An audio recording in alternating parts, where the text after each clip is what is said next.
ആളുകൾക്ക് ഉണ്ടാവുന്ന ഒരു മാനസിക പ്രയാസമാണ്, സമ്മർദ്ദമാണ്. ഇനി എനിക്ക് ഭക്ഷണമൊന്നും തീരെ കഴിക്കാൻ പറ്റില്ലല്ലോ, അതുപോലെ തന്നെ ഇനി ജീവിതകാലം മുഴുവൻ മരുന്ന് കഴിക്കണമെന്നല്ലോ എന്നുള്ള രണ്ട് ചിന്തകളും അതിൽ നിന്നുണ്ടാവുന്ന ടെൻഷനുകളും, ആ ടെൻഷൻ കാരണം തന്നെ വീണ്ടും ഷുഗർ കൂടുകയും ചെയ്യുന്നു. ഒരുപാട് ഷുഗറുകൾ വന്ന ആളുകൾ പറയുന്നതാണ് ഇനി നമുക്ക് ഫ്രൂട്ട്സ് ഒന്നും കഴിക്കാൻ കഴിയില്ലല്ലോ, ഫ്രൂട്ട്സ് ആയിട്ട് അല്ലെങ്കിൽ പഴവർഗ്ഗങ്ങളൊന്നും ഇനി ഉപയോഗിക്കാൻ പറ്റില്ലല്ലോ എന്നുള്ളത്. ഈ ഒരു സമയക്രമങ്ങൾ, അതുപോലെ ഭക്ഷണം കഴിക്കുന്ന രീതി, അതിൻ്റെ അളവ്, ഇതിൽ നല്ല രീതിയിൽ നിഷ്ഠ പാലിക്കുകയാണെങ്കിൽ, കൃത്യത പാലിക്കുകയാണെങ്കിൽ നമുക്ക് ഷുഗർ വളരെ രീതിയിൽ കൺട്രോൾ ചെയ്യാൻ കഴിയും.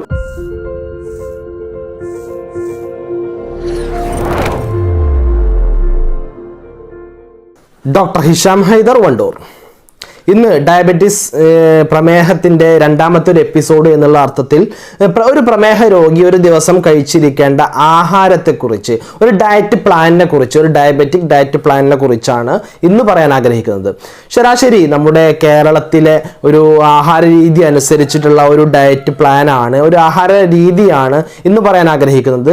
സാധാരണഗതിയിൽ ഞാൻ ഒരു പ്രമേഹ രോഗിയാണ് എന്ന് മനസ്സിലാക്കുന്നതിലൂടെ ആളുകൾക്ക് ഉണ്ടാവുന്ന ഒരു മാനസിക പ്രയാസമാണ്, സമ്മർദ്ദമാണ്. ഇനി എനിക്ക് ഭക്ഷണമൊന്നും തീരെ കഴിക്കാൻ പറ്റില്ലല്ലോ, അതുപോലെ തന്നെ ഇനി ജീവിതകാലം മുഴുവൻ മരുന്ന് കഴിക്കണമെന്നല്ലോ എന്നുള്ള രണ്ട് ചിന്തകളും അതിൽ നിന്നുണ്ടാവുന്ന ടെൻഷനുകളും, ആ ടെൻഷൻ കാരണം തന്നെ വീണ്ടും ഷുഗർ കൂടുകയും ചെയ്യുന്നു.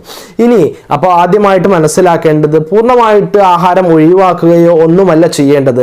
ആഹാരം കഴിക്കുന്നതിലൊരു മിതത്വം പാലിക്കുകയും ആ ആഹാരത്തിന് ചിട്ട ഉണ്ടാക്കുകയും സമയക്രമം പാലിക്കുകയും കഴിക്കേണ്ട രീതിയിൽ ചെറിയ മാറ്റങ്ങൾ വരുത്തുകയുമാണ് ചെയ്യേണ്ടത്.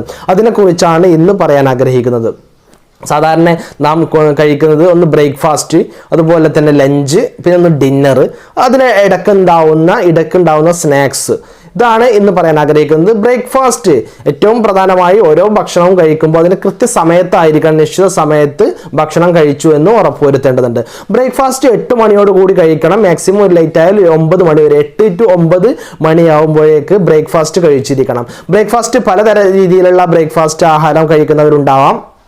അതിൽ ഇഡ്ഡലി ആണെങ്കിൽ ഒരു 4 ഇഡ്ഡലിയൊക്കെ ഒരു പ്രമേഹ രോഗിയാണെങ്കിൽ 4 ഇഡ്ഡലി വരെ കഴിക്കാം. അതിലേക്ക് സാമ്പാർ ഉപയോഗിക്കാവുന്നതാണ്. സാമ്പാർ ആകുമ്പോൾ എല്ലാ തരം പച്ചക്കറികളും അരിഞ്ഞിട്ടുള്ള സാമ്പാർ, കൂടുതൽ കഷ്ണങ്ങളൊക്കെ ഉൾപ്പെടുത്തിക്കൊണ്ട് ആ ഇഡ്ഡലി നമുക്ക് കഴിക്കാവുന്നതാണ്.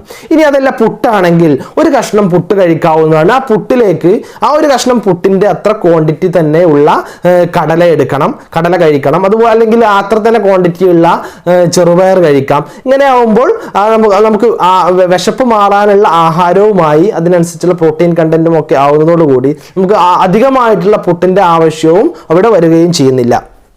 പുട്ടാണെങ്കിൽ അങ്ങനെ കഴിക്കാം. ഇനി അതല്ല ദോശയാണെങ്കിൽ ദോശയുടെ സൈസോ വലിപ്പമൊക്കെ അനുസരിച്ച് 2 ദോശ അല്ലെങ്കിൽ ഒരു 3 ദോശ നമുക്ക് കഴിക്കാവുന്നതാണ്.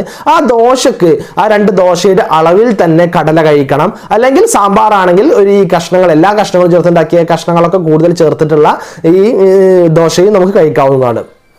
ഇനി അതല്ല ബ്രെഡ് കഴിക്കുന്ന ആളുകളുണ്ടാവും, വല്ലപ്പോഴും ബ്രെഡ് കഴിക്കുന്ന ആളുകളുണ്ടാവും. സാധാരണ ബ്രെഡിൽ നിന്ന് മാറിക്കൊണ്ട് ബ്രൗൺ ബ്രെഡ് കഴിക്കാൻ വേണ്ടി ശ്രദ്ധിക്കുക. അതിലേക്ക് 1-2 മുട്ട കൊണ്ടുണ്ടാക്കിയിട്ടുള്ള ഓംലെറ്റും ചേർത്ത് നമുക്ക് ആഹരിക്കാവുന്നതാണ്. ഇതിങ്ങനെയൊക്കെ കഴിക്കുന്നത് നമുക്ക് വിശപ്പ് മാറുന്നതിന് വേണ്ടിയിട്ടും, അതുപോലെ തന്നെ ബ്രേക്ക്ഫാസ്റ്റ് ഉഷാറാവണം. ഒരു ദിവസത്തെ ആഹാരത്തിൽ ബ്രേക്ക്ഫാസ്റ്റ് നമുക്ക് നല്ല ബ്രേക്ക്ഫാസ്റ്റ് ആണ് എല്ലാ ആളുകളും കഴിക്കേണ്ടത്. ആഹാരം എപ്പോഴും കുറയാതിരിക്കാനും ശ്രദ്ധിക്കണം. അങ്ങനെ കുറയാതിരിക്കാൻ വേണ്ടിയിട്ടാണ് ഇതിൽ ഇത്തരത്തിലുള്ള പച്ചക്കറികളും സലാഡ്സും കൂടുതലായിട്ട് കഴിക്കാൻ പറയുന്നത്. ഇനി ലഞ്ചിന് മുന്നോടിയായിട്ട് സ്നാക്സ് കഴിക്കുന്ന ആളുകൾ ഉണ്ടാവാം. ആ സ്നാക്സ് ഒരു 11 മണിക്കൊക്കെ സ്നാക്സ് കഴിക്കുന്ന ആളുകളാണെങ്കിൽ ചായ കുടിക്കാം. ചായയിൽ ഷുഗർ ഒഴിവാക്കിയിട്ടുള്ള ചായ, ഒരു ദിവസം 1-2 ഗ്ലാസ് വരെ ചായ ഒരാൾക്ക് കുടിക്കാവുന്നതാണ്. മധുരം തീരെ കഴിക്കാൻ പാടില്ല. അതുപോലെ തന്നെ എണ്ണക്കടികൾ, പലഹാരങ്ങളൊക്കെ ഈ സ്നാക്സിന്റെ സമയത്ത് ഒഴിവാക്കുക. പരമാവധി ഫൈബർ കണ്ടന്റ് അടങ്ങിയിട്ടുള്ള ബിസ്ക്കറ്റ് ഉപയോഗിക്കാവുന്നതാണ്. ഇന്ന് മാർക്കറ്റിൽ അവൈലബിൾ ആണ് ഫൈബർ കണ്ടന്റ് അടങ്ങിയിട്ടുള്ള ബിസ്ക്കറ്റുകൾ. അതുപോലെ റസ്ക് ഉപയോഗിക്കാവുന്നതാണ്. അല്ലെങ്കിൽ ഇനി ഓഫീസിലൊക്കെ പോകുന്ന എളുപ്പത്തിന് വേണ്ടിയിട്ടാണ് ഈ കക്കരിക്ക പോലെയുള്ള സലാഡ്സ് ഒക്കെ ഈ സ്നാക്സ് ആയിട്ട് ഉപയോഗിക്കാവുന്നതാണ്. ഇനി അടുത്തത് ലഞ്ചാണ്. ലഞ്ച് കഴിക്കുന്നത് കൃത്യമായിട്ട് 1 മണിയോടുകൂടി തന്നെ ലഞ്ച് നിർബന്ധമായിട്ടും കഴിക്കേണ്ടതുണ്ട്. ലഞ്ചിൽ സാധാരണ നാം ഉപയോഗിക്കുന്ന വെള്ള അരിക്ക് പകരമായിക്കൊണ്ട് മട്ട അരി, ബ്രൗൺ റൈസ് ആണ് ഉപയോഗിക്കേണ്ടത്. അതിൽ മറ്റതിനെ അപേക്ഷിച്ച് ഫൈബർ കണ്ടന്റ് ധാരാളമായിട്ട് ഉള്ളത് കൊണ്ട് അത് കഴിക്കുന്നതാണ് ഏറ്റവും ഉത്തമം. ഈ ബ്രൗൺ റൈസ്, മട്ട അരി കഴിക്കുന്ന ആളുകൾ ഒരു കോരി ചോറ് കഴിക്കാവുന്നതാണ്. അതിലേക്ക് സാമ്പാർ, എല്ലാതരം പച്ചക്കറികളും അരിഞ്ഞിട്ടുള്ള സാമ്പാർ ഉപയോഗിക്കാം. അതുപോലെ തന്നെ പലതരത്തിലുള്ള പച്ചക്കറികളും ഉപ്പേരികളും ഒക്കെ ഉപയോഗിക്കാവുന്നതാണ്. ഇനി ഫിഷ് കറി, ചിക്കൻ കറിയൊക്കെ ഉപയോഗിക്കാവുന്നതാണ്. പൊരിച്ചത് പൂർണ്ണമായിട്ടും ഒഴിവാക്കേണ്ടതുണ്ട്. പൊരിച്ചതായിട്ടുള്ള കൂടുതൽ എണ്ണ ഉപയോഗിച്ചിട്ടുള്ള പദാർത്ഥങ്ങളൊക്കെ ഒഴിവാക്കുക. കൂടുതലായിട്ട് ഇത്തരത്തിലുള്ള പയറുവർഗ്ഗങ്ങൾ കൊണ്ടുള്ളത്, പച്ചക്കറികൾ കൊണ്ടുള്ളത് അതൊക്കെ കൂടുതലായിട്ട് ഉൾപ്പെടുത്തുക. ഒരു ചോറ് വിശപ്പ് മാറുന്നതിന് വേണ്ടിയിട്ട് ഈ ചോറ് കഴിക്കുന്നതിന് മുമ്പായിട്ട് കുറച്ച് സലാഡ്സ് അഥവാ എളുപ്പത്തിൽ നമുക്ക് അവൈലബിൾ ആയിട്ടുള്ള കക്കരി, ഒരു ഹാഫ് കഷ്ണം കക്കരി എടുത്ത് ആദ്യം കഴിക്കുക. അതിനുശേഷം ഈ ഒരു ചോറും അതിലേക്ക് ഈ പച്ചക്കറികളും ഈ സാമ്പാറിന്റെ കഷ്ണങ്ങളൊക്കെ ഉള്ള ഈ ഭക്ഷണം കഴിക്കാവുന്നതാണ്. ഇതാണ് നമ്മൾ ഒരു ദിവസത്തെ ലഞ്ച് എന്ന് പറയുന്നത്. നമുക്ക് അത്യാവശ്യം നന്നായിട്ട് വിശപ്പ് മാറുന്ന രീതിയിലുള്ള ഒരു ലഞ്ച് ആയിരിക്കുകയും ചെയ്യും. ഇനി അതിനുശേഷം ഒരു ഈവനിങ് സ്നാക്സ് ഒക്കെ കഴിക്കുന്ന ആളുകൾ നേരത്തെ പറഞ്ഞതുപോലെ മധുരമില്ലാത്ത ഒരു ഗ്ലാസ് ചായ കുടിക്കാവുന്നതാണ്. അതുപോലെ തന്നെ സ്നാക്സ് ആയിട്ട് വേണമെങ്കിൽ കക്കരിക്ക പോലെയുള്ള സലാഡ്സ് ഉപയോഗിക്കാം, അല്ലെങ്കിൽ ഫൈബർ കണ്ടന്റ് അടങ്ങിയിട്ടുള്ള ബിസ്ക്കറ്റോ റസ്കോ മറ്റോ നമുക്ക് ഉപയോഗിക്കാവുന്നതാണ്. അതുപോലെ തന്നെ ഡേറ്റ്സ്, നെഡ്സ് ഒക്കെ ഉപയോഗിക്കാവുന്നതാണ്. ബദാം പോലെയുള്ള നെഡ്സ് നമുക്ക് വളരെ 5-6 നെഡ്സ് ഒക്കെ അതിലേക്ക് ഉപയോഗിക്കാവുന്നതാണ്. ഇനി അടുത്തത് ഡിന്നറാണ്. പൊതുവെ നമ്മുടെ കേരളത്തിലുള്ള ഒരു ഭക്ഷണ രീതി സാഹചര്യം അനുസരിച്ച് ഉച്ചക്കുള്ള കറികളൊക്കെ തന്നെ ആയിരിക്കും രാത്രിക്കും ഉണ്ടാവാറുള്ളത് പൊതുവെ. അങ്ങനെയാണെങ്കിൽ ആ കറി തന്നെ ഉപയോഗിക്കാം. ഉച്ചക്ക് സാമ്പാർ ആണെങ്കിൽ ആ സാമ്പാർ തന്നെ നമുക്ക് രാത്രി ഉപയോഗിക്കാം. അപ്പോൾ അതിലേക്ക് ഒരു 3 ചപ്പാത്തി, സൈസ് അനുസരിച്ചിട്ട് 2-3 ചപ്പാത്തി നമുക്ക് കഴിക്കാം. അതിലേക്ക് കുറച്ച് സലാഡ്സ്, അതുപോലെ തന്നെ ഇത്തരത്തിലുള്ള പയറുവർഗ്ഗങ്ങൾ, ഈ പറഞ്ഞ സാമ്പാറിന്റെ കുറേ കഷ്ണങ്ങളൊക്കെ കൂടുതലായിട്ട് ഉപയോഗിക്കാം.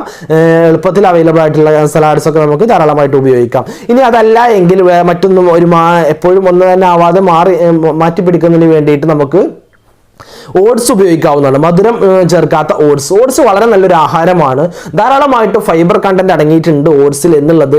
ഓട്സ് പ്രമേഹ രോഗികൾക്കും മറ്റും എല്ലാം വളരെ നല്ലതായിട്ടുള്ള ഒരു ലൈറ്റ് ആയിട്ടുള്ള ഒരു ഡിന്നറാണ്. അതുകൊണ്ട് ഓട്സ് ഉപയോഗിക്കാവുന്നതാണ്. മറ്റൊന്ന് ഗോതമ്പ് ദോശ ഉപയോഗിക്കാവുന്നതാണ്. സൈസ് അനുസരിച്ച് 2 ദോശയൊക്കെ അല്ലെങ്കിൽ 3 ദോശയൊക്കെ, 2 ദോശയോടുകൂടി ഇതൊക്കെ തന്നെ നമുക്ക് വിശപ്പ് മാറും. കക്കരിക്കയും അതുപോലെ തന്നെ ഈ സാമ്പാറും കാര്യങ്ങളൊക്കെ മറ്റു പച്ചക്കറികളൊക്കെ നമുക്ക് ധാരാളമായിട്ട് ഉപയോഗിക്കാവുന്നതാണ്. അതുപോലെ തന്നെ പലതരത്തിലുള്ള ആഹാരങ്ങൾ ഇതിൽ നിന്ന് വ്യത്യസ്തമായിക്കൊണ്ട് ആളുകൾക്ക് ഉപയോഗിക്കാം. രാഗി കൊണ്ടുള്ള പുട്ടുണ്ടാക്കാൻ രാവിലെ ആണെങ്കിൽ, അതുപോലെ തന്നെ രാഗി കൊണ്ടുള്ള അപ്പവും രാഗി കൊണ്ടുള്ള ചപ്പാത്തി ഒക്കെ നമുക്ക് ഡിന്നറിന് വേണ്ടിയിട്ട് ഉപയോഗിക്കാവുന്നതാണ്. ഇതാണ് ശ്രദ്ധിക്കേണ്ട കാര്യങ്ങൾ. അതുപോലെ തന്നെ പ്രമേഹമുള്ള ആളുകൾ, ഡയബറ്റീസ് ആയി കഴിഞ്ഞാൽ ഒരുപാട് ഷുഗറുകൾ വന്ന ആളുകൾ പറയുന്നതാണ്, ഇനി നമുക്ക് ഫ്രൂട്ട്സ് ഒന്നും കഴിക്കാൻ കഴിയില്ലല്ലോ, ഫ്രൂട്ട്സ് ആയിട്ട് അല്ലെങ്കിൽ പഴവർഗ്ഗങ്ങളൊന്നും ഇനി ഉപയോഗിക്കാൻ പറ്റില്ലല്ലോ എന്നുള്ളത്. അതൊരു തെറ്റായ ധാരണയാണ്. ഫ്രൂട്ട്സ് കഴിക്കാവുന്നതാണ്. അത് കഴിക്കുന്നതിൻ്റെ അളവുണ്ട്, അതുപോലെ കഴിക്കുന്ന രീതിയുമുണ്ട്. ഫ്രൂട്ട്സ് ജ്യൂസ് ഒരിക്കലും കഴിക്കാൻ പാടുകയില്ല. നമുക്ക് ഫ്രൂട്ട്സിൽ ആവശ്യമായിട്ടുള്ളത് അതിൻ്റെ ഒരുപാട് ഫൈബർ കണ്ടന്റ് അടങ്ങിയിട്ടുള്ള, നാരുകൾ അടങ്ങിയിട്ടുള്ള ഒരുപാട് ഇതുണ്ട്. അതെല്ലാം ഒഴിവാക്കിക്കൊണ്ടുള്ള ജ്യൂസ് അല്ല കഴിക്കേണ്ടത്. മധുരം ചേർത്ത ജ്യൂസ് ഒന്നും കഴിക്കരുത്. ഫ്രൂട്ട് അങ്ങനെ വോൾ ഫ്രൂട്ടായിട്ട് ആ ഫ്രൂട്ട് തന്നെയാണ് കഴിക്കേണ്ടത്. ഇപ്പം നമ്മളൊരു ഓറഞ്ച് കഴിക്കുകയാണെങ്കിൽ ഒരു ഓറഞ്ച് ഒരു ദിവസം കഴിക്കാം, അല്ലെങ്കിൽ ആപ്പിൾ ആണെങ്കിൽ ഒരു ആപ്പിൾ കഴിക്കാം. ഏതെങ്കിലും ഒരു ഫ്രൂട്ട് ഒരു ദിവസം കഴിക്കാവുന്നതാണ്. ആപ്പിൾ ആണെങ്കിൽ അല്ലെങ്കിൽ ഓറഞ്ച്, മുസംബിക്ക് ആണെങ്കിൽ ഓരോന്ന് കഴിക്കാം. ഇനി മുന്തിരി ആണെങ്കിൽ ഒരു ദിവസം ഒരു 12-15, ഒരു ആവറേജ് സൈസുള്ള 12-15 മുന്തിരി ഒരു ദിവസം കഴിക്കാവുന്നതാണ്.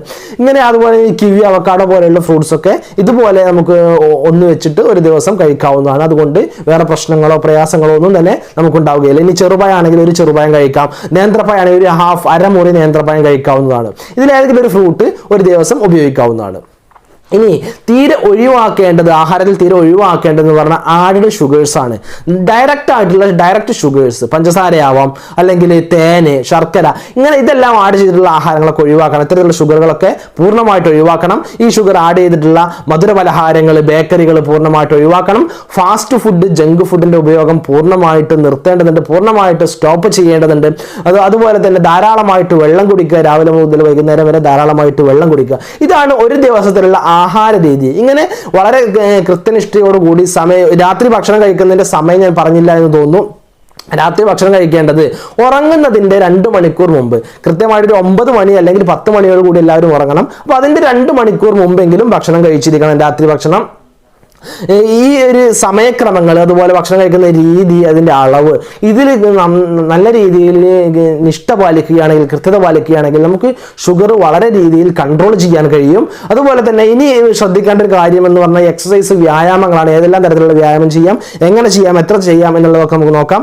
അടുത്ത ഒരു വീഡിയോയിൽ നമുക്ക് ഈ വ്യായാമത്തെക്കുറിച്ച്, ഈ ഡയബറ്റിക് രോഗി അല്ലെങ്കിൽ പ്രമേഹ രോഗി ശ്രദ്ധിക്കേണ്ട വ്യായാമത്തെക്കുറിച്ചായിരിക്കും. അതുപോലെ തന്നെ അത് കഴിഞ്ഞിട്ട് നമുക്കൊരു GD, ജസ്റ്റേഷണൽ ഡയബറ്റീസ്, പ്രഗ്നൻസി സമയത്ത് ഗർഭകാലത്തുണ്ടാവുന്ന പ്രമേഹവുമായി ബന്ധപ്പെട്ടുള്ള ഒരു വീഡിയോയും അതിൻ്റെ അടുത്ത എപ്പിസോഡിൽ ചെയ്യാൻ ആഗ്രഹിക്കുന്നുണ്ട്. ഇതിൽ എന്തെങ്കിലും സംശയങ്ങൾ ഉണ്ടെങ്കിൽ വാട്സപ്പിലോ അല്ലെങ്കിൽ ഈ വീഡിയോയ്ക്ക് താഴെ കമൻ്റ് ആയിട്ടോ ചോദിക്കാവുന്നതാണ്. മറ്റൊരു വീഡിയോയുമായി നമുക്ക് വീണ്ടും കണ്ടുമുട്ടാം. എല്ലാവർക്കും നന്ദി, നമസ്കാരം.